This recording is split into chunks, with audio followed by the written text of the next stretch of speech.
Good morning, ladies and gents, and a big thank you to Hotel Waldfrieden for the fine, impossibly cheap booking.com finding there. Less than €50 with breakfast. Brilliant.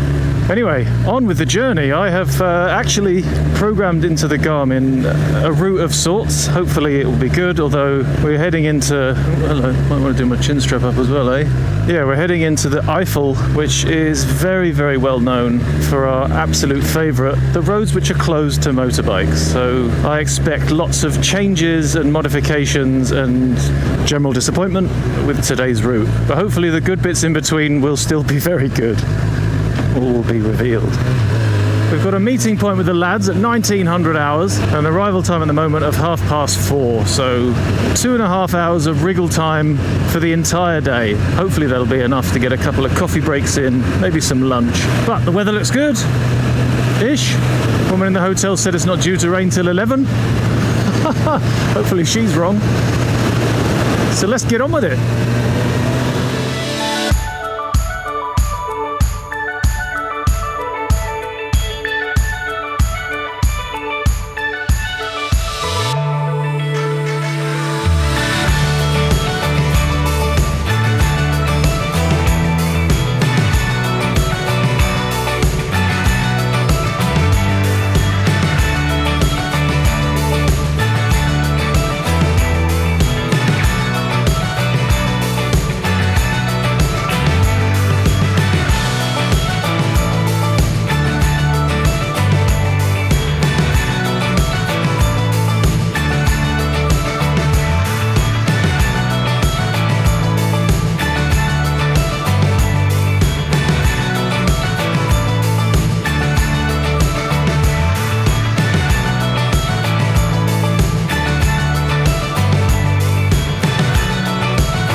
All fueled up. This bike has quite a cool feature which I like, that when you've filled up, it automatically resets trip A.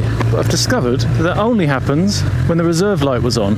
If you just top it up from, say, 3/4 full, nothing happens. So, I have to reset that manually. Quite impressed with the range that I'm getting so far. Yesterday, even though I was giving it a bit more thrust on the right hand there, still managed 230 k's before the reserve came on. 230, 220, thereabouts. So, getting roughly the same range as I was getting on the FZ1, despite having 1.8 litres less capacity in the tank. So that is pretty impressive for a bike that has the same power and has thicker torque at the low end. So that's a big fat plus for the CB1000R. What would you look at that? Of course there's a roadblock the way that I want to go. Hopefully that's just an internal roadblock and the actual road itself isn't blockified. Doesn't look good. This looks dangerously like a dead end, despite the fact that the diversion signs, the Umleitung signs, sent me this way. A little clue would be nice. Jeez.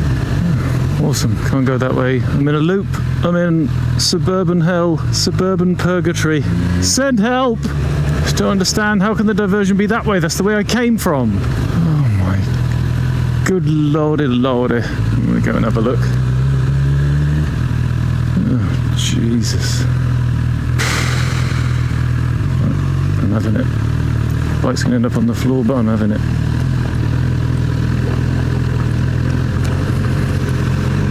Wasting my entire day just because the roundabout's being built. God knows what a diversion I would have had to go through to get back to this exact point, just 20 metres away. And the show continues.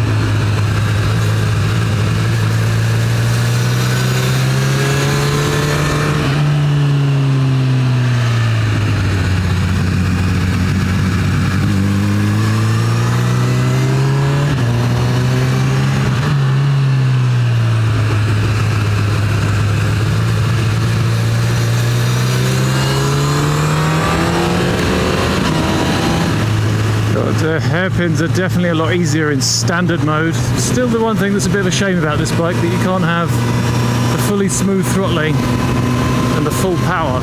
Although I have found that having full power on user mode seems to be slightly less snatchy than sport mode. Weird. But I thought they'd have been based on the same throttle mapping, to be honest.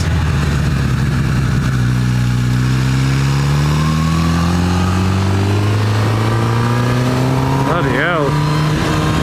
There's a miscalculation on my part, but a good test. I managed to do a hairpin in 4th gear. How dare people say that this bike has no torque at the low end?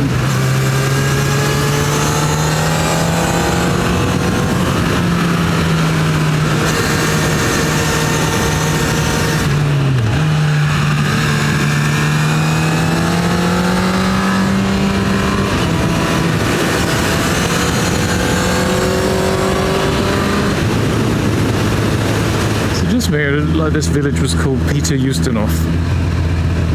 Petershäuserhof. Ah, okay. Easily confused. Now that's where I want to get my tyres fitted. That looks brilliant. Proper old school workshop in a barn.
Evening, 11:30, man.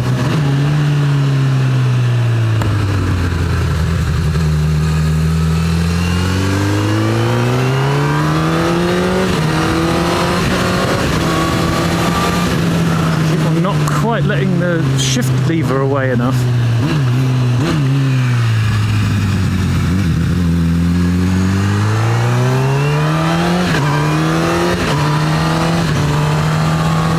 To be able to get into the next gear, so I keep on hanging in 5th when I want to get to 6th. Not sure if these Evo footrests from SW Motec are the ones for this bike. They kind of stick out a little bit too far, so I'm having to really point my toe in to get to the gear lever. Shame that, because they're really cool. The setup of this bike, it needs something a bit more sporty, i.e. the stock pegs.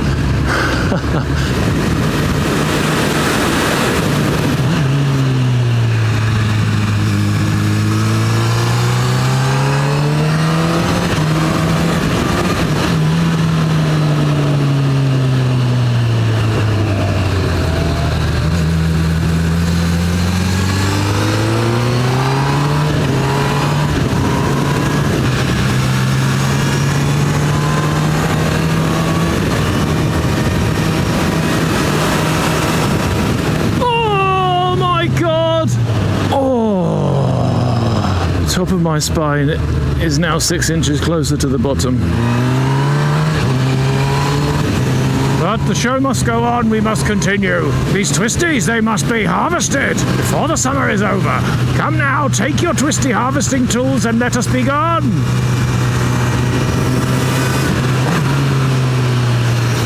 Whew. Yes, yes, yes.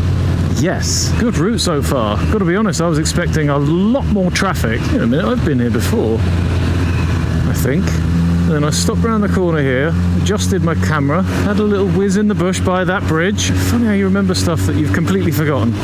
Anyway, must have been good then if I was here before. So I'm going to jinx it now, but I was just thinking to myself that I was expecting a lot more traffic, to be honest. Because it is Saturday, literally the second worst day that you could come to this area. Yeah, here we are, and it's relatively clear. Yeah, of course, tomorrow could be a different story. I think Sunday is going to be Ramsville, Tennessee. Having said all of that, we're not in the Eifel yet. We're still in Rhineland. It could be a very different story when I get to the proper Eifel Park area. It's going to be Ramma Jamma Ding Dong. But if it is, just head back this way.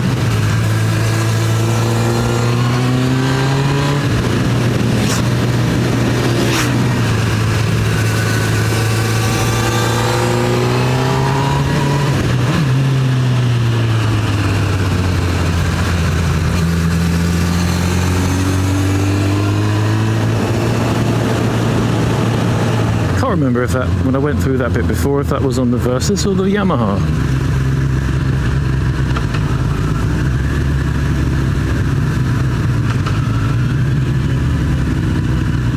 Absolutely love these crazy cool old stone towns. And breeze block. Oh, I see that. It's 27 degrees today. That's almost like summer. Better chaps. I'm crossing over the River Mosul. So there we go. I was in the Mosul Valley after all.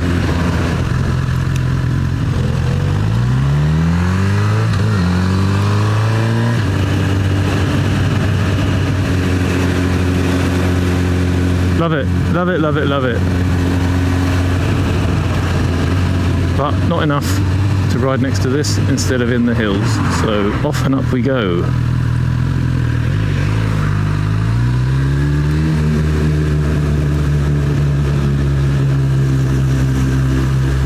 Why is the Garmin now zoomed out? I'm going through a village and it's zoomed right out. I hate you. I hate you even more. Ruining the good bit. It's okay, love. I've got the tools. Look at that. Fourth gear driving through uphill. This bike's a weapon. I don't know what people are talking about. I would have had to work the gearbox a lot more on the Yam. Kept the revs a lot higher as well.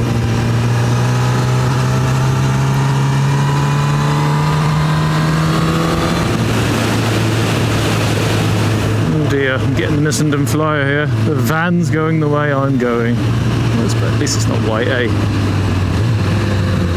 Plus, looks like. And very quickly put it in the rear view mirror. Do this chap too, but didn't quite get a good enough view around that bend to take the chance there. That'll do it though.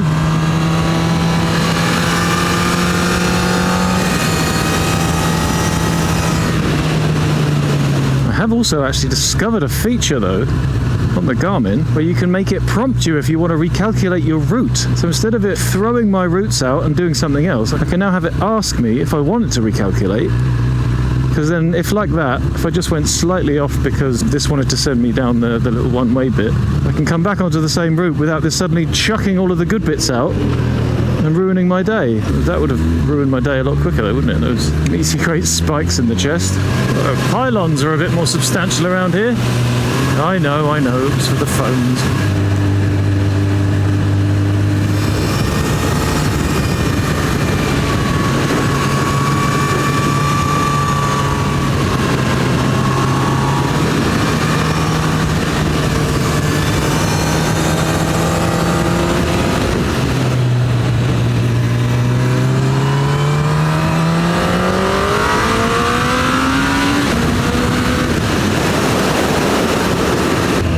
Look at that.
turn this way.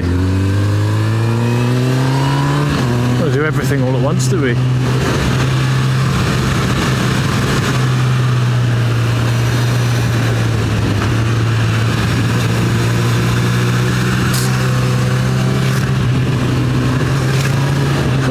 First bit of toes on the floor on this bike actually made me jump a little bit, I'll be honest.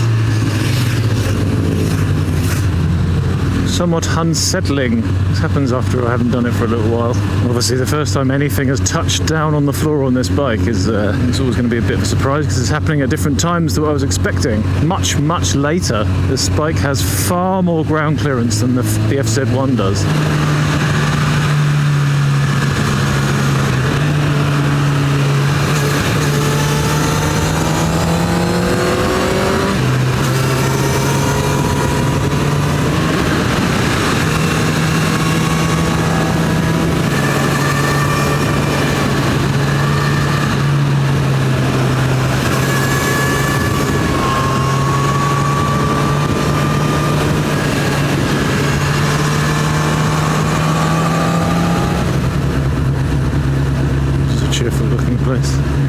Places like this in the movies, don't you? The dodgy deals go down.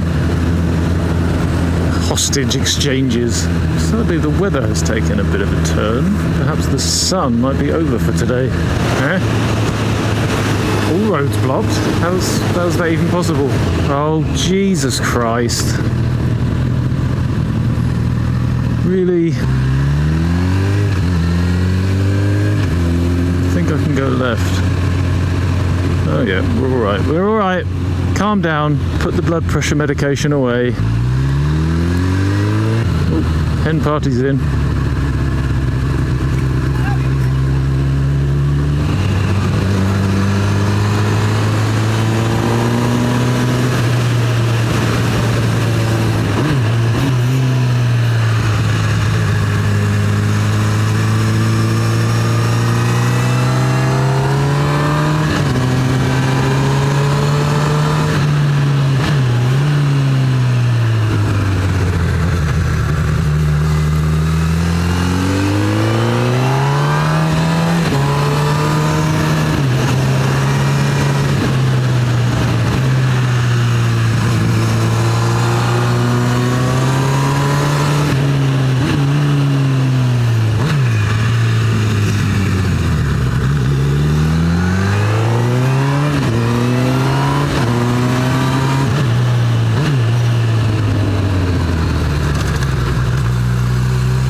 Was invigorating, and I think with 108 kilometers of the journey over, so a third of the way, it's about time for a coffee and a piece of cake.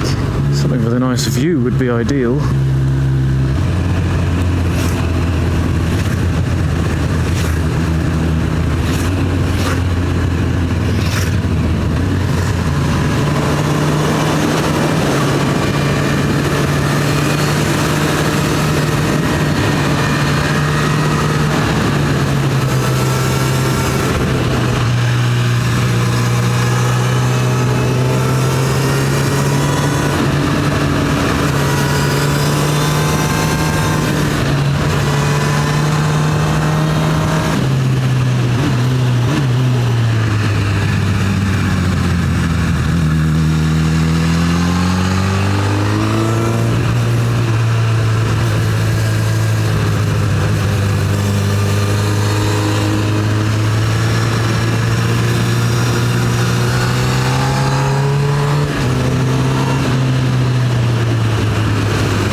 Just change gear like a proper person.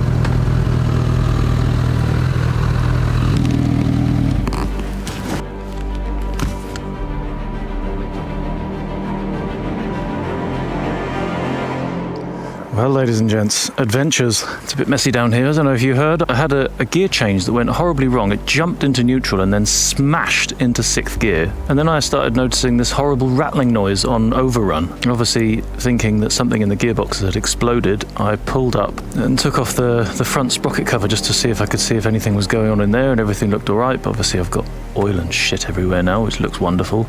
And then I noticed that the chain was really loose, like flappy loose. So hopefully all that happened is that smashing into gear like that just stretched the chain a bit and it was flapping on the front sprocket when I was on overrun. Because there's actually a metal piece which goes around the front sprocket there. I mean, I didn't record all of this because I was super stressed, in a bit of a hurry, because at that exact moment I got a message from Matt and Mike that they're ahead of schedule and they're actually going to be in Adenau nearly 2 hours early, so I needed to rush a bit. So hopefully I've adjusted the chain now, which is an adventure that I will show you for another day, because it was a proper pain in the arse. You have to take this off, but to take this off you have to take the chain guard off, and it's all tucked away in there, and it was a nightmare. So this has taken about 40 minutes. Hopefully that is what the problem was and this noise has gone away. Otherwise I'm gonna have to find a Honda garage and get an expert to have a listen and tell me what he thinks might be wrong. So yeah, wish me luck. Here we go.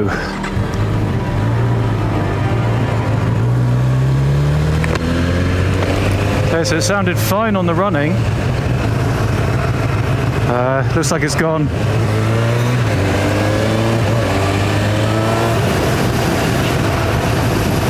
Yeah, it's completely gone. Oh, thank God for that.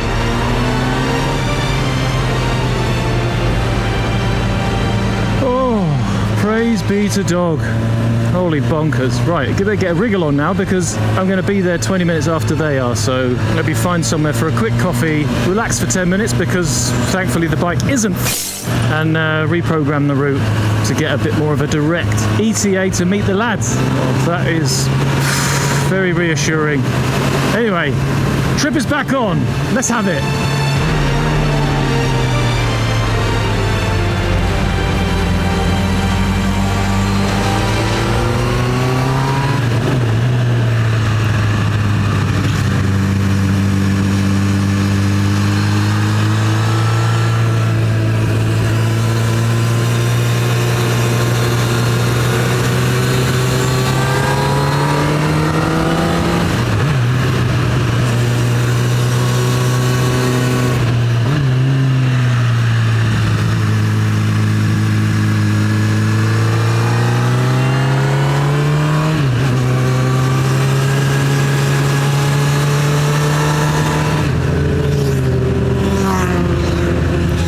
Sign.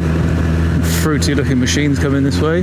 Maybe I'll do my helmet up. Why not? I think that's why the designers put a chin strap on this thing.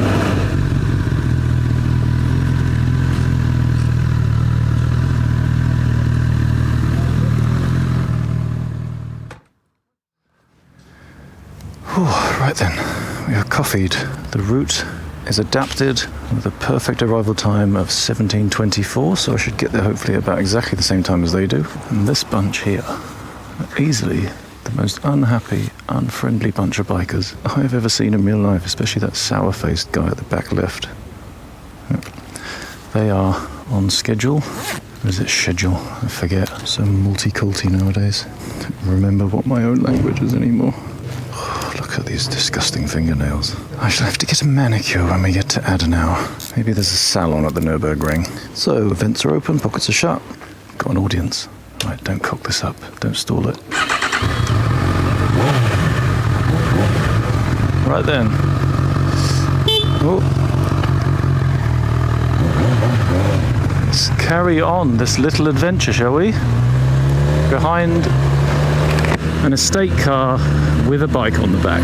Brilliant start. And I've got more wildlife on my visor than in a David Attenborough documentary. Look at that. So now I'm being blocked by a van from Hamburg. They're just taking the piss now. Suppose the tyres are cold. There'll be more twisties before the end of this trip, don't you worry. Speaking of tyres, I have actually just noticed that I've gone right to the very edge of the tyres today. I'm actually quite impressed with these stock Bridgestone S21 Hypersports that have come on the bike. I had a real fear that I was going to get a bike with the Dunlop D214s, which are absolute toss. Oh, look at these beauties. Wow. And it seemed from everything I could find on the internet that the grey tanked bikes, or silver as they call it, but I would say it's more of a grey. There's one down.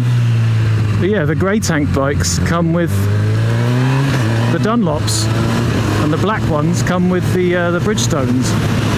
But thankfully not true, because mine came with the Bridgestones, yeah, and they seem to be really good. None of the weird sketchiness that I felt at the beginning of the test ride video that I made of this exact same bike. I mean, not this exact same bike, it was a different bike, but you know, same model. But yeah, none of that weird, vague, sketchy behaviour has shown its face here, so I think we can actually put a lot of that down to the tyres. Well, all of it.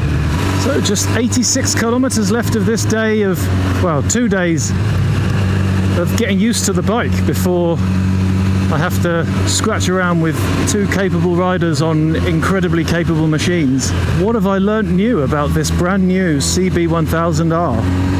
Well, the thing that isn't at all new is that I still absolutely love it. It's bloody brilliant. It really is a stonker of a bike, and so far I really don't regret my decision to buy it at all. It's just more comfortable, more torquey at the bottom end. It just does everything, in my opinion, better than the Yamaha did in every direction by a tiny little bit, and that was enough to sway me to make the decision to get it. But obviously with any kind of review of any kind of product, people want to know what's wrong with it. What have I found out that's not quite as I expected? And I think the first thing would be vibrations. I don't remember feeling a huge amount of vibrations on my test ride, but it was very short, it was very specific, but the bike does vibrate a bit more than I remember it doing, particularly on overrun. I mean, at low revs, anything below 5,000 RPM, it's buttery, silky smooth in all gears. But when you're up at the higher end of the rev range, it does buzz a bit. Not a lot, a tiny bit, and in 6th gear, 60 miles an hour, if I roll off the throttle, I get a buzz through the seat, which I don't remember from the test ride. And obviously the higher the revs when you roll off, the more aggressive the buzz through the seat. And then as soon as you come back on the power, the vibration goes away. It's quite interesting that the buzz is there on overrun and not on power. I mean, obviously that's the best way around for it to be, because I'm going to spend more time powering along than I am rolling along post-acceleration. It also has a pretty strong buzz at about 120 kilometers an hour, which obviously is prime motorway cruising area. That's a little bit of a shame, but then the lucky thing is when you hit 140, everything calms down. And here in Germany, 140 isn't really all that out of the ordinary because of the unrestricted motorways. And overall, I'm not going to spend a great deal of time on the motorways anyway. That's not the reason I bought this bike, which brings me on to the next thing. The motorway bit at the beginning of this whole trip was absolute agony, but I'm going to be honest, that's no real surprise. The motorway on the FZ1 was absolute agony. Thankfully, the seat on this one is a little bit more comfortable. And to be fair, the FZ1 had buzzy areas as well. Like, it used to buzz at 90 kilometers an hour, and it would also buzz at 140, but it was smoothing the bit in between, so it's swings and roundabouts. The tank range has been fantastic, although filling up is a little bit of a slow affair because of that bar that's in the middle. I mean, I noticed that during the test ride. So when you're sticking your nozzle in the hole, you just need to go slow to stop splashing it all over the place. Overall, I find the bike really comfy. After a couple of hours in the saddle, the seat does get proper pointy and the hips start to push through the arse meat, but I've yet to find a bike that isn't the case without putting some kind of super comfort seat or an air cushion or something down. But I am getting probably about twice the distance on this bike compared to the Yamaha before my arse starts to really shout at me. On the negative side with the comfort, I am finding I'm getting quite a crampy right wrist. I don't know what that's about. I think maybe 4 hours on the motorway yesterday at the same position, just holding it completely fixed, has meant that my wrist is now tired and achy, and that's just a bad setup for the whole thing. I also, without that motorway bit at the beginning, I think my arse would be able to last a bit longer before I needed to stop as well, because I didn't really feel that when I was riding around in East Germany the other day. I have had a fair few more false neutrals than I'm entirely happy with, including the one which caused the disaster earlier on and the feeling that everything was over, but I'm going to take some of the blame for that. My foot peg position is not ideal. I sadly don't think these SW Motec pegs are the ones for this bike, because they're just a bit too far out, they're a bit too fat. I need something a bit more sporty for the way that my legs and feet are arranged. So I'll be going back to the stock ones, and hopefully that will fix itself, and I'll be able to get a more direct and purposeful gear shift. I've also been trying to do a lot of clutchless shifts, so I'm going to just leave that for the rest of the trip. Take it easy, get used to the bike before I start trying to run before I can walk. The fueling is really, really good, although, as I've already mentioned several times, in sport mode it's a little bit snatchy. I think that's something that I can get used to. It's just so instantly direct, and the throttle is so sensitive. It's just instant power. So I just need to get used to with the positions where everything comes on song, and I don't think that's a problem that's really going to upset me in the long term. Oh, would you look at that? Sod's absolute sodding law. But I expected much more, but here's the first and hopefully the last of the roads banned to motorbikes on Saturdays, Sundays and bank holidays. But mopeds are allowed down there. Those horrible ding ding ding ding ding ding super loud things can go down any day they want, but motorbikes with nice quiet Euro 4 exhaust pipes like mine, banned. Skip that waypoint then, shall we? Not allowed down there. Look, it was proper wiggly as well. Oh well. Can't win them all. It looks like this maverick didn't care. Just went bombing down there anyway. That's not a moped. It does look cool though. I reckon the police would probably let him off just because of that. Yeah, what else? Well, the chain adjustment was a royal pain in the arse. I mean, in theory, it should be super easy. It's just 2 pinch bolts. Use the spannery thing to adjust the cam, do the pinch bolts up. You don't have to touch the chain, you don't have to touch the sprockets, you don't have to undo the axle, you don't have to loosen the wheel. But it was just a royal pain in the Ringo Starfish because of that rear mudguard thing having to come off first. Because the tools in the kit aren't long enough or bendy enough to get into the corners and the nooks and crannies that you need to undo everything. Plus there aren't the right tools in the kit to also take off the mudguard thing, because I needed Torx bits for that. So luckily I had my Wearer Tool Check Plus toolkit with me. That thing pays for itself over and over again. If you want to get your own, there's a link to where you can get one from Amazon down below. And obviously everything that you buy from Amazon using any of the links in my videos, even if you don't buy the actual thing, they bung me a little bit of a kickback, so it's a nice little channel supporter as well. Thanks to all of you that have used the links already. With regard to the rider modes and things, what I'm finding to work probably the best so far for me is that I've actually got it on user mode with the same settings as standard, except the engine braking is on 1 instead of 2. So I've got traction control 1, Street Fighter, very nice. Traction control 1, engine braking 1, and then power on 2.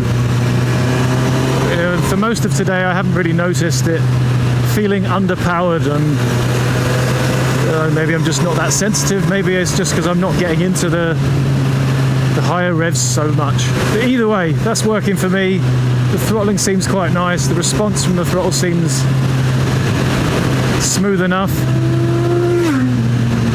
You get it, son.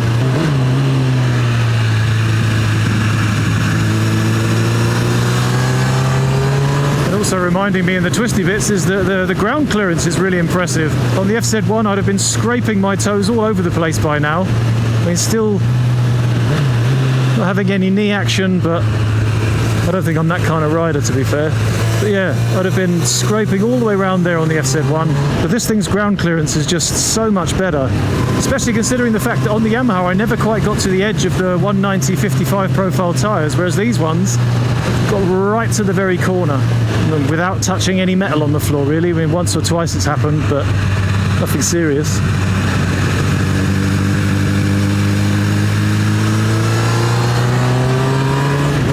It's just a pleasure to ride, and threading the power through the bends is so easy. The suspension, now that I've had a bit more time on it, has made itself a little bit more known. The front end I haven't had too much of a problem with, and I've actually made a few adjustments to it, and it feels good. For the rear end, I've jacked up the preload a little bit, which makes it feel a little bit less smashy through the bumpy bits. Obviously, because before it was just bottoming out. But sadly, it's still just a bit harsh, but there's no compression damping on it. All it's got is rebound. So I think for the future, that's a definite upgrade possibility. Obviously, for now, having smashed a wad of cash on a new bike, I'm going to have to just learn to live with it. I mean, it's not awful, but it's a lot more smashy and harsh than it was even on the Yamaha, to be honest. It would be nice just to soften up that initial punch when you go over the horrible roads. I mean, to be entirely fair, when it's like this, it's absolutely fine. Don't even think about it. But on the really, really rough stuff, it was pretty horrible.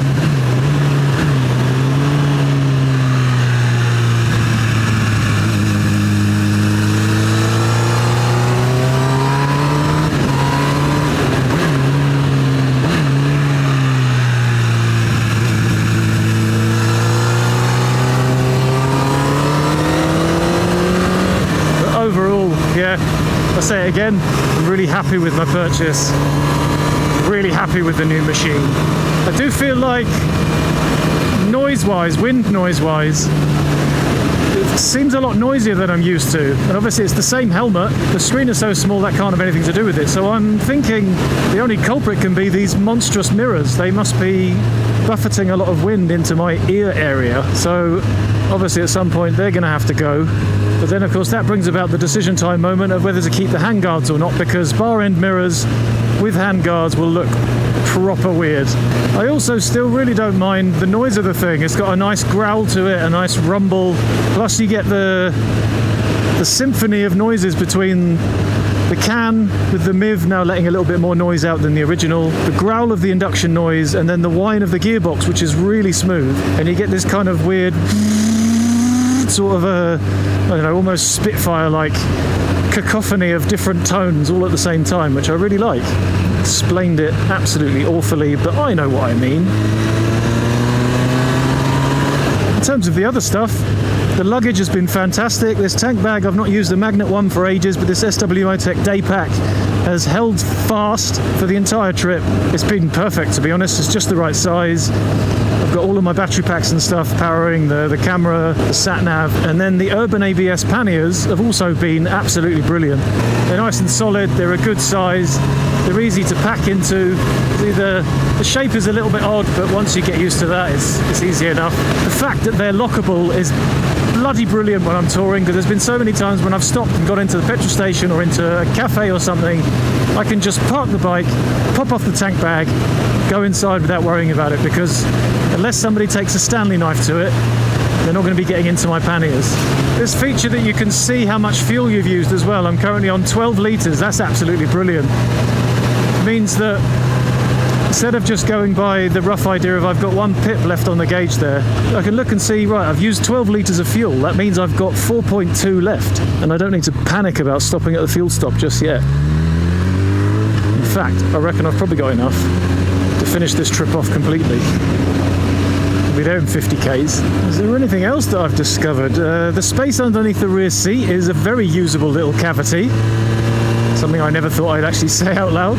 I've actually got my full puncture repair kit and clutch cable repair kit tucked in there, as well as the official Honda toolkit, and my obviously obligatory luminous safety vest. Maybe if I were to stuff the vest somewhere else or bin it all together, because I'm probably the only person in the world that's actually doing that, I reckon I could easily fit a waterproof under there. I mean, particularly it's in here at the moment, but the Knox waterproof that I got with the Urban Pro shirt packs down really small. That would fit under the seat, no trouble whatsoever, and then I've always got a waterproof on the bike. That's absolutely fantastic. Such a small, minimal, svelte rear end, yet I can still fit a toolkit, a puncture repair kit, and a waterproof in there. With the traction control and ABS, I've only noticed the ABS once when I had that horrible surface at the beginning leading into a hairpin downhill off camber, And hats off to you, ABS. I think you really actually saved my bacon at that point. Plus, the activation of the ABS was really quite soft. I mean, it was... I knew that it happened, but it didn't come in like a hammer on an anvil and make me crap my pants, which is exactly what it used to do on the Versys whenever the ABS activated. So yeah, that was good. Other than that, I've not seen the ABS or the traction control once, but obviously it's been very dry, the tyres are nice and sticky, more testing needed.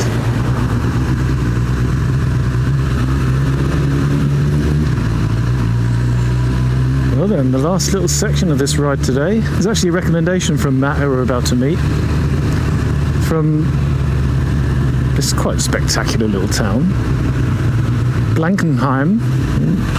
Soapy water, soap on the water. He tried to clean his car. Thought that wasn't allowed in Germany, cleaning your car in the street. Disgusting. But then we're going to be blatting along the B258 all the way to Adenau, which is where we're staying tonight. So here we go, last bit for the day. Sit back, enjoy, and then we'll be done.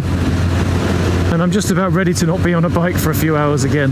My long relaxing lunch break, once again, as is always the way, was destroyed by a combination of other people's plans going well, which is good, and disaster at my end, so not so good. But in any case, we're still going to get there on time, and hopefully, if Matt's recommendation is good, so pressure's on you, Matt, this will be a nice end to the day, so let's go.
Adenau, home for the evening. So going to be staying with a friend of Mike and Matt. Oh, what a day. What an absolute day. I feel like I am definitely far better prepared to spend the next couple of days blasting around with two chaps who know their bikes very well and whose bikes are well known for being a bit more hooligan-y than mine. So thank you so very much for coming along. If you've enjoyed this little journey, if it's been interesting for you or entertaining, hopefully both, then do give me a like. If you've hated the pants off of it, give it a dislike. But either way, let's get this insect out of my face. Either way, if you've got something on your mind, leave me a comment down below and I'll do my very best to get back to you. I've been ANDYMANCam. This is my YouTube channel. If you're not already, get yourself subscribed and tick the little bell icon to make sure that you get kept up to date with all the newest videos, especially the ones of me blasting around even more on this incredible bike, and especially including the Nürburgring one, which we'll be recording tomorrow. Very excited to show you that. So yeah, that's it. Thanks again for coming along, and I'll see you next time. Ta-ra! Right then, here we are. Here they are. Hey up! Mike, good to meet you, mate. Okay. Matt, how you doing? Right, mate.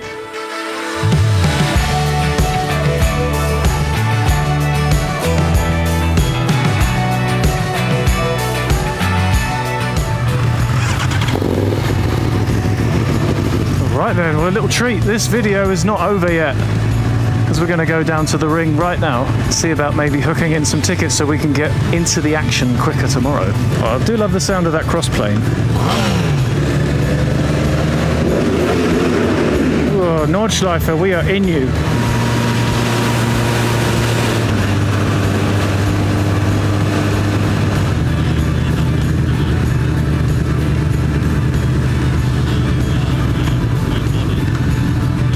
Bloody hell. Imagine what it's going to be like on a Sunday.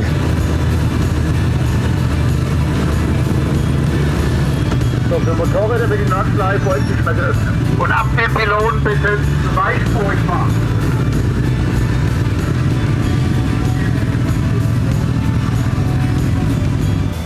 Park unten, wo die Ruhe parken, dann können wir morgen. Also we must erstmal unten parken. Weird that we're not allowed to park next to the ticket office, which is a massive empty car park. Quite funny that there was all that super high-tech stuff everywhere and then the shitty little cabin for the tickets. Awesome if you've parked here while you're waiting and then you go on the track with dust and stones and shit all over your tyres. I suppose it'll stop your tyres wearing as quick, wouldn't it? They've realised it's not a car exit. Well, it's not really a bike exit either, but can we get through? Look, Mum, I'm off-road! And I'm going to watch Matt throw his bike in the ditch.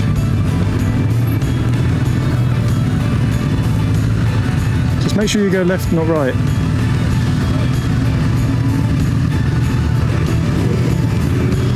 Whoa, that was exciting.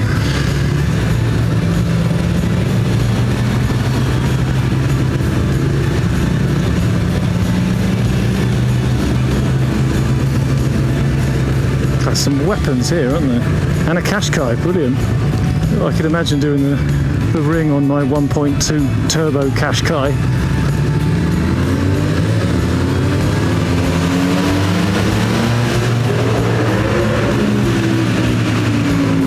Don't look now, Matt, but I think there's a dragon following us. Ooh, racing is proper exciting, isn't it? Right then, well, so to keep the location of our contacts confidential, I'm going to end this video here. Goodbye!